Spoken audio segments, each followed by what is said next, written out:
All right, so in a parallelogram, opposite sides are congruent. What else do we know about opposite sides? They're parallel. Okay, that's a big deal too, that they are parallel.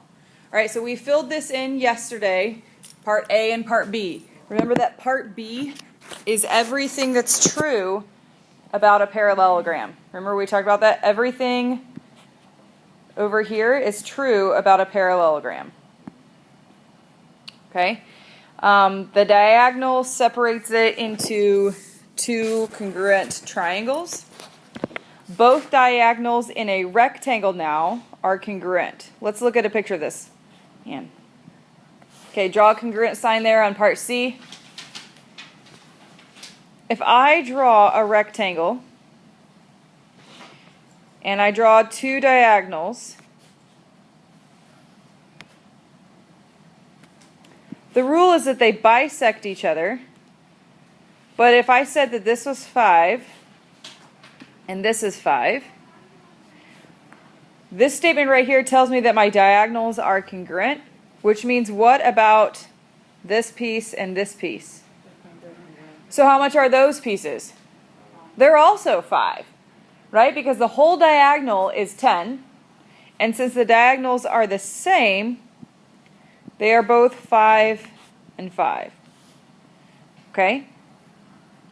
So we have created, what kind of a triangle is this? What kind of a triangle is this right here? Good. Isosceles. You guys agree with that? And so then what kind of triangle is over here? Another isosceles, which means that this triangle and this triangle, my yellow triangles, are the same. Would you agree with that? Okay, because they're two isosceles. And, guys, what do we remember about this right here? This angle and this angle. They're what? They're congruent. So this is side angle side. Right? I have two sides of the same in the angle. So these triangles are congruent by side angle side. So our word here in part D is that diagonals create two congruent isosceles triangles. It's kind of hard to see back here, huh?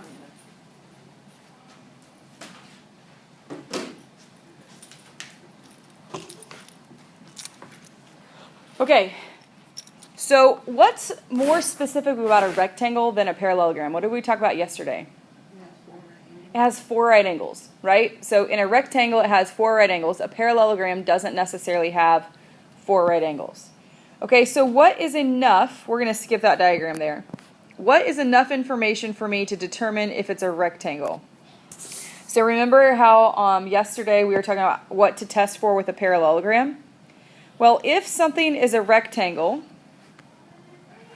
we know we have right angles. And how do we check for right angles? Do you guys remember from yesterday? What did we say? How do you check for right angles? If B and C equal 180, then it's a right angle. Okay. We need to make sure that these are right angles. And what if I don't know anything about the angle? What can I figure out about the slopes? What did we remember about the slopes? Same slope is perpendicular? Same slope is parallel, okay, but I don't want these two lines. I want to check to see if this line is perpendicular to this line. How do we check to see if lines are perpendicular?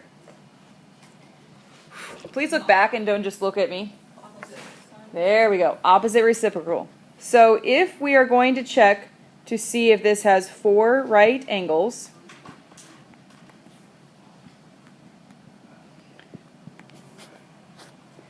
I need to check the slope. And I'm going to check the slope how many times? How many slopes do I need to check? 4 slopes.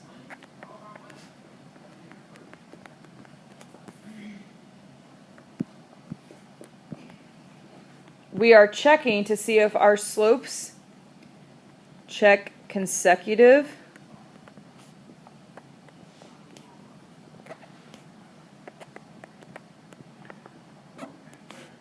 slopes to be opposite reciprocals. And we'll talk about what consecutive means in just a minute. Opposite reciprocals.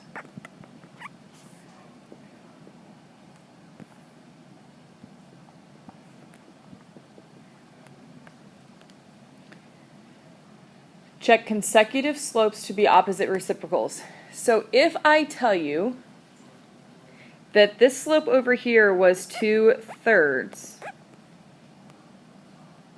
first of all, if this is a rectangle, I want the slope over here to also be 2/3, right? Because these would be parallel. Opposite sides are parallel. But if I want to see if indeed this is a right angle, I need to check this slope with this slope. Would you guys agree? That's going to give me my right angle. So if I check the slope of this line down here on the bottom, what would it need to be so that it was the opposite reciprocal of the side one? Negative 3/2. If when I check this, the slopes, I get 2/3 here and -3/2 here, that means that these red lines are indeed perpendicular. Okay, so I've created a right angle here. What happens though if I were to check this top slope? What if I got on this top slope and I got -3/4? Is this a right angle here? It's not a right angle because these are not opposite reciprocals. So this whole thing would not be a rectangle. All four corners have to be opposite reciprocals of each other. Okay? Questions about that? Another way we can prove if it's a rectangle is if I prove that my diagonals are congruent. How do we prove congruency? What formula do we use for congruency? Distance. And how many diagonals do you have in a rectangle? 2.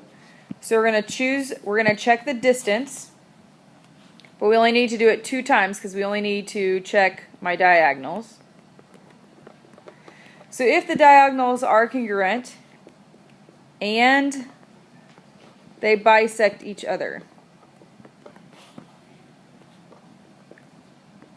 does anybody know how we're going to check to see if they bisect each other? We didn't really write that.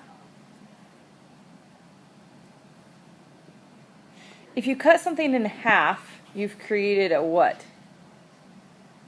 What do you create in the middle? Oh, you create a middle, but it's called a midpoint, right? It's called a midpoint. So we actually are going to have to check the midpoint. Oh, you can't see that. We're going to have to check the midpoint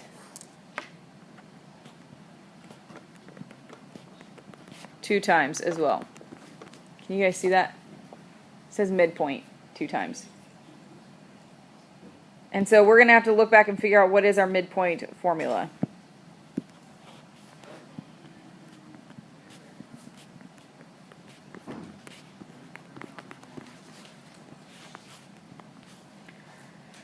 Okay, the last thing to be able to prove, and we'll figure out our midpoint formula in just a minute. The last thing we can prove is that the diagonals are congruent.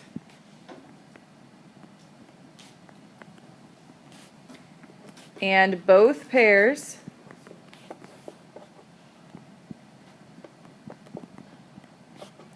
of opposite sides are congruent. Diagonals are congruent and both pairs of opposite sides are congruent. Okay, we're only talking about congruency here. And I'm going to get 2. I'm going to have to do the distance formula twice here, 2 times. But if I'm checking to see if both pairs of opposite sides are congruent, how many times am I going to need to use the distance formula? Over here for this one. Both pairs of opposite sides? How many sides do you have? In a rectangle, you have 4 sides. So this means you need to be doing the distance formula a total of 6 times. Now, that's a lot of distance formulas.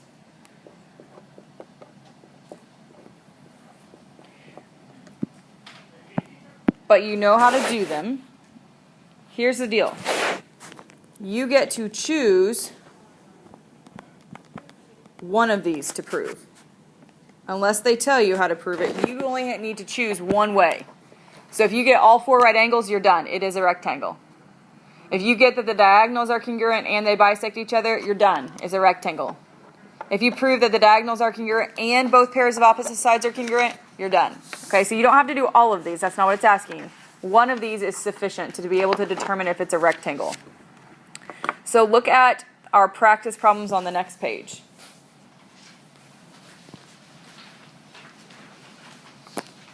Okay, we have one drawing, and this is going to be true in your notes too. You're going to have one drawing, and you're going to need to draw it multiple times, okay? Each problem is different. So once we do the first one, we're going to erase it. It doesn't hold true for the second one, all right?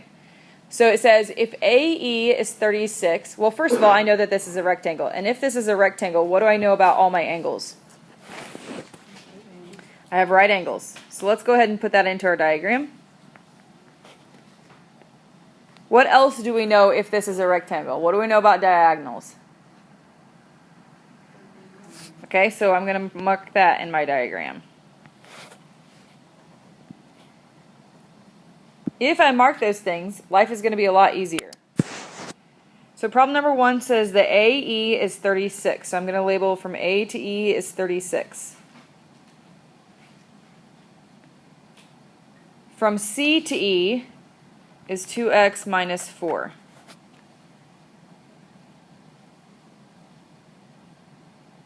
So I mark them congruent, right? What am I going to do with them then? Excellent. And you have some room under here underneath number 5. So number 1, I know that I can set 36 equals 2x minus 4. Go ahead and solve that.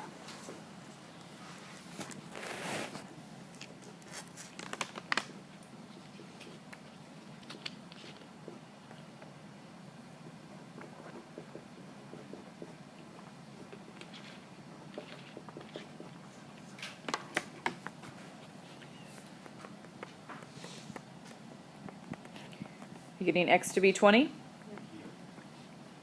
Okay. All right. Next problem. Says that BE is 6y plus 2. So this is 6y plus 2. You can't really see it. It's covering the E. And then CE is 4y plus 6.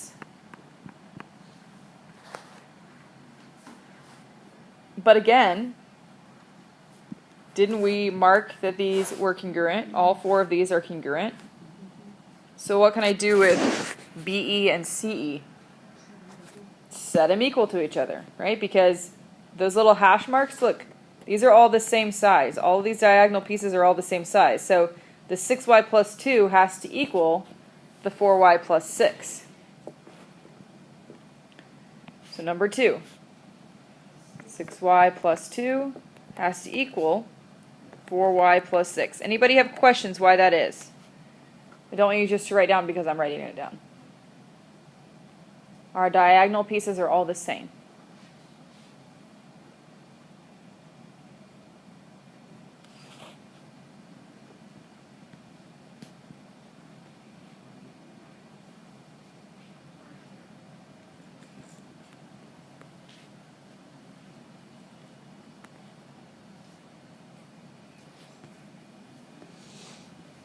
Okay, we get y to be 2.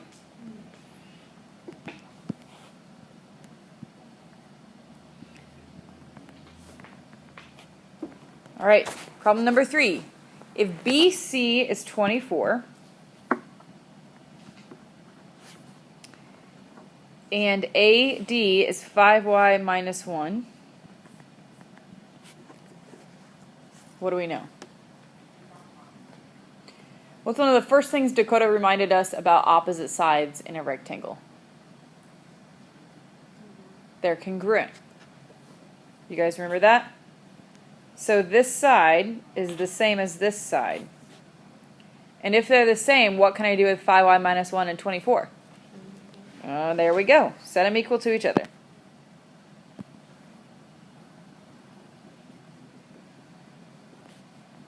Now, not all of the problems will be you set them equal to each other. Just FYI.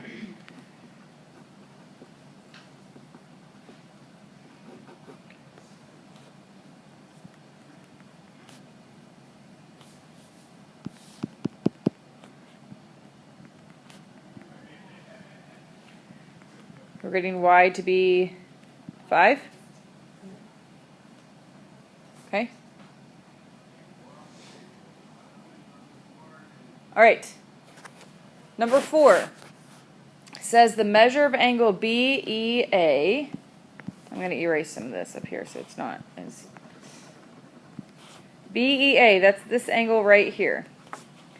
BEA is 62.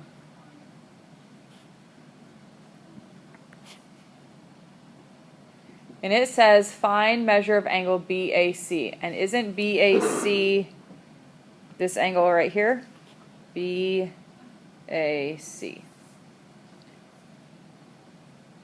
So the angle with the 2 blue arcs is going to be the angle I'm trying to find.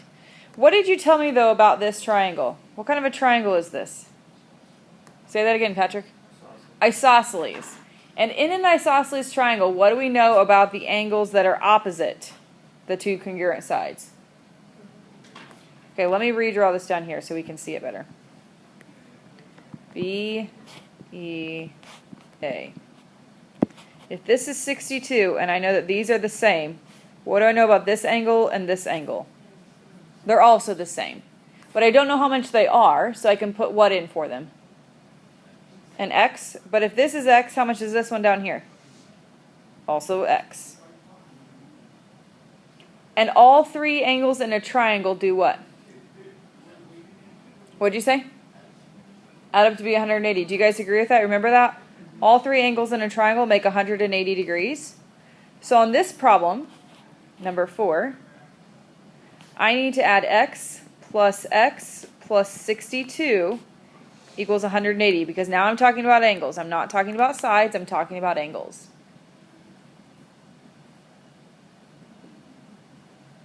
And I know that x plus x is 2x.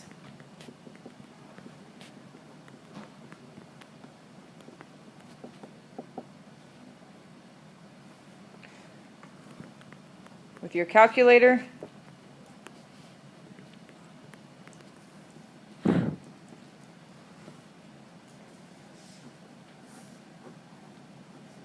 what's 108 divided by 2?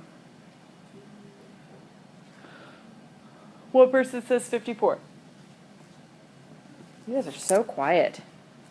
I haven't had a class this quiet in a long time. You need to speak up. 118? Is my math wrong? Oh. That's possible. It's 118, you said? Maybe that's why you guys are all quiet. Did we do something wrong? No, I did. Okay, so x is how much? 59. So it didn't ask me to find x, though. Let's look about what the problem said. The problem said to find the measure of angle BAC.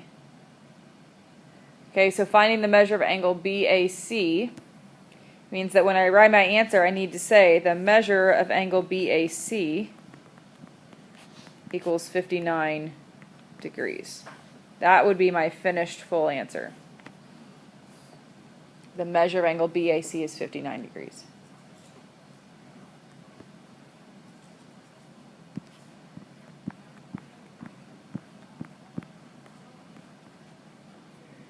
All right. Okay, question number 5. If AED is 12x, so angle AED is 12x. That's that angle right there. And BEC is 10x plus 20, so the one above it is 10x plus 20. Find AED. Well, any ideas? This angle and this angle are vertical angles, right? We have the big X. Remember we talked about that? The big X, we have two vertical angles. So because they are vertical angles, we are going to set them equal to each other. So number 5. And if you need to make yourself a note that they are vertical angles,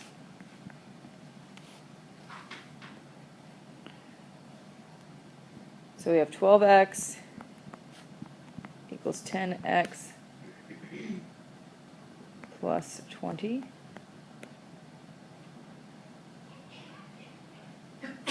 Bless you.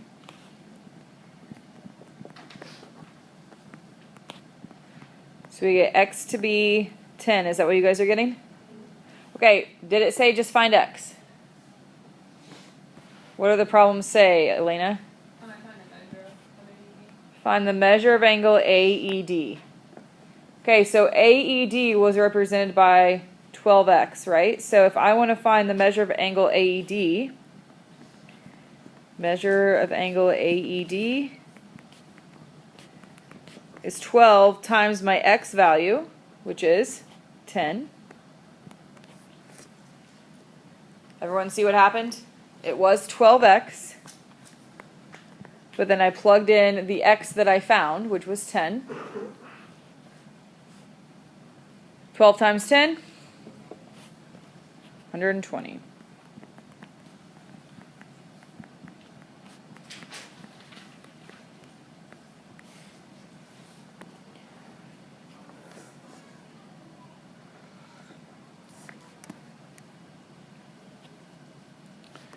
All right, any questions before we go on to our last example? This is our last one, right? Okay, number 6 says determine whether ABCD is a rectangle given each set of vertices. Justify your answer. Justifying your answer means showing your work. That's what that means. Okay, so if this is a rectangle, if you look back on the page right before it, remember there are 3 ways for us to determine whether or not it's a rectangle. What do you think might be the easiest?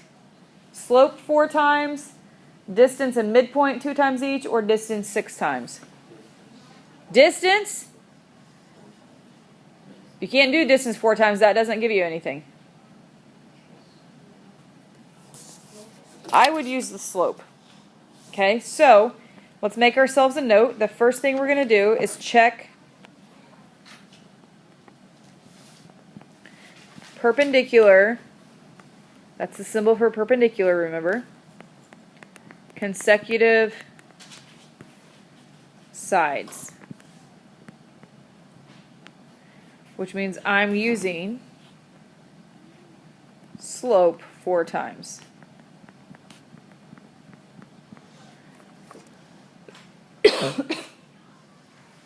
All right, what do we do next?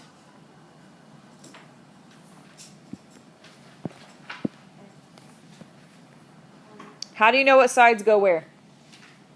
Because AB may not always be beside each other. Draw a picture. Because we don't know which sides we're looking between. So I want you to draw a graph. It can be a pretty basic graph. It doesn't have to be super serious here. Make sure that you label your points. So negative 3, 1 is A.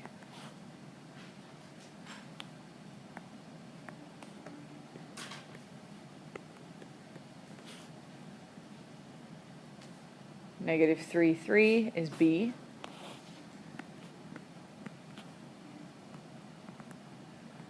Three, 3 is C. 3, 1 is D.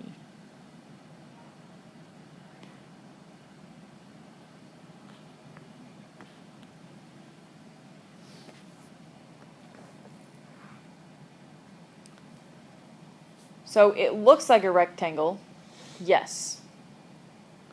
But we don't know for sure if it is or not. Okay? So we need to check to see if AB the slope of AB is perpendicular to the slope of BC. So we really need to check all four slopes. So the first thing, let's go over to our workspace. I'm going to check the slope of line segment AB. So I'm going to use A and B. Remember your formula for slope. Y1 minus Y2 over X1 minus X2.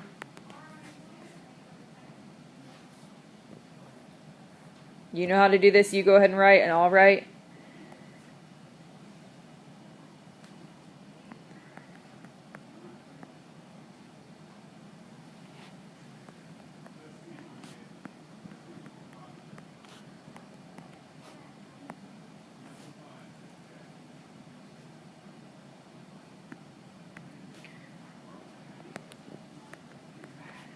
Are you getting 0 in the denominator? Yeah.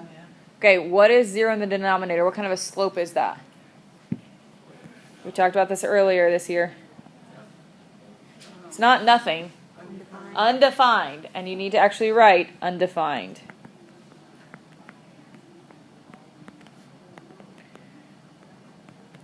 Undefined means that it's a vertical line. So undefined means is that it's a vertical line. Okay, so now we're going to check the slope of BC.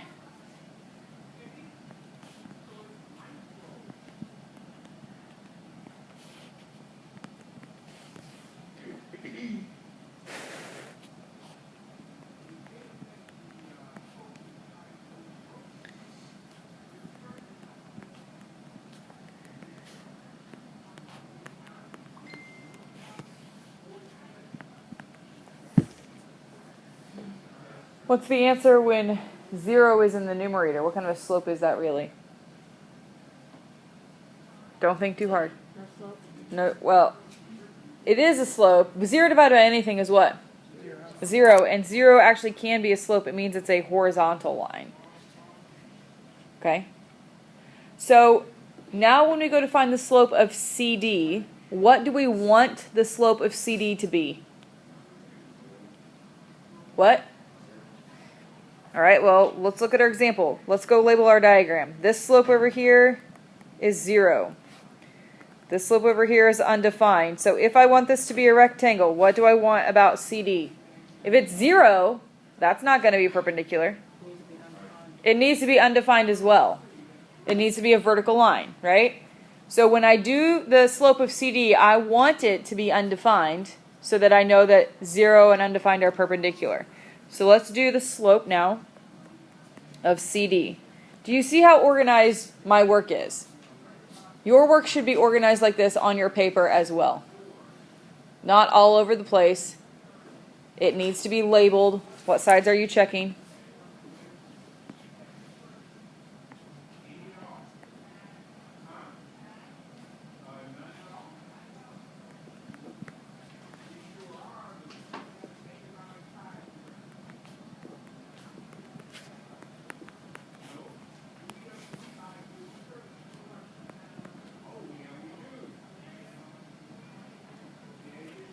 Two over 0 is what kind of a slope?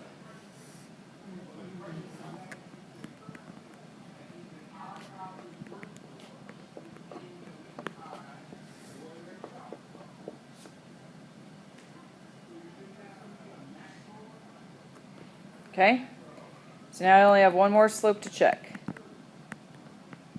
What do I want the slope of AD to be? 0. Okay, let's check it.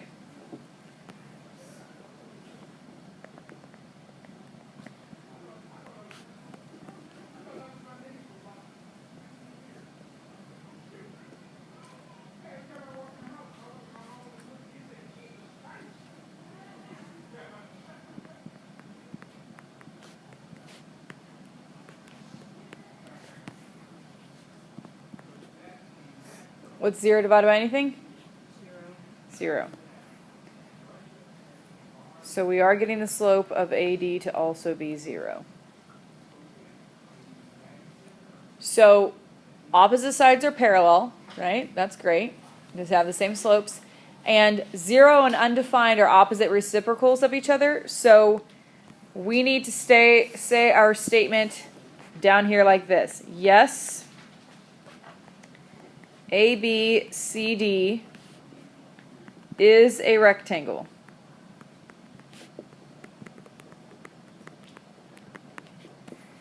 Justifying your answer is telling me that the sides are perpendicular. So we can say that AB is perpendicular to CD, and AB is also perpendicular to the bottom one. Oh, whoops, sorry, hang on, I wrote that wrong. AB is perpendicular to which one? Let's look at our diagram. BC and AD. Look, AB over here in our diagram, this side is perpendicular to the top and the bottom, right? So I need to say AB is perpendicular to BC, and AB is perpendicular to AD or DA, whichever way you want to see it. Okay, so I said that side, and then I also need to say that CD is also perpendicular to the top and the bottom. This is quote unquote justifying your answer. So CD is perpendicular to the top, and CD is perpendicular to the bottom, which is AD. That would be, quote, justifying your answer.